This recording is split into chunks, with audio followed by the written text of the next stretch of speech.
in like retrospect, but it's also pretty clever. Yeah. Um, we looked at, I think like a retailer. So um, when I looked at how big Uber and Lyft had gotten in 2015, the first thing I thought was that's a massive distribution opportunity. And vending machine businesses are typically pretty good businesses. They return capital pretty quickly and reliably. If you've sort of forecasted sales well, the margins are quite good. They throw off a lot of cash, and drivers were and are hungry for additional income. We sort of had a built-in service personnel inside the vehicle, the driver who could actually manage the inventory if we could resupply it to them cost efficiently. So the mechanics were sort of all there.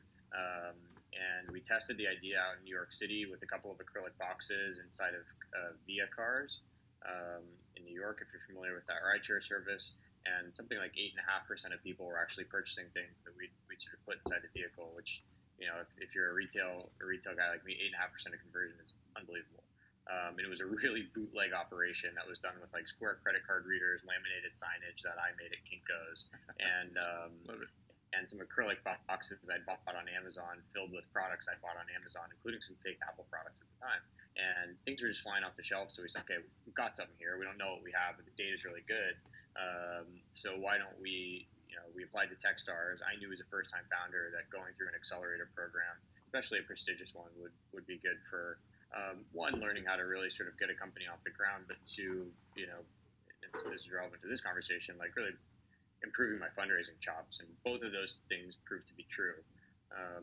Probably the biggest thing that came out of it, though, was I stopped thinking just like a retailer and started thinking like a retailer operating within this new sort of emerging mobility space.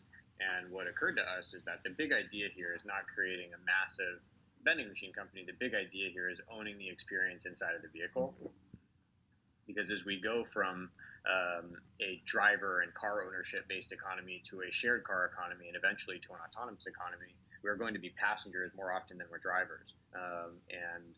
As that happens, as we go from 15 million rideshare rides today that are given on a daily basis to something like 100 million by 2030 on a daily basis, all of that time spent in vehicles is time where passengers could be engaging with different forms of media or entertainment or commerce or other things. So for us, we really want to use this piece of hardware and the software and the brand equity and the rideshare relationships that we have to establish ourselves as like the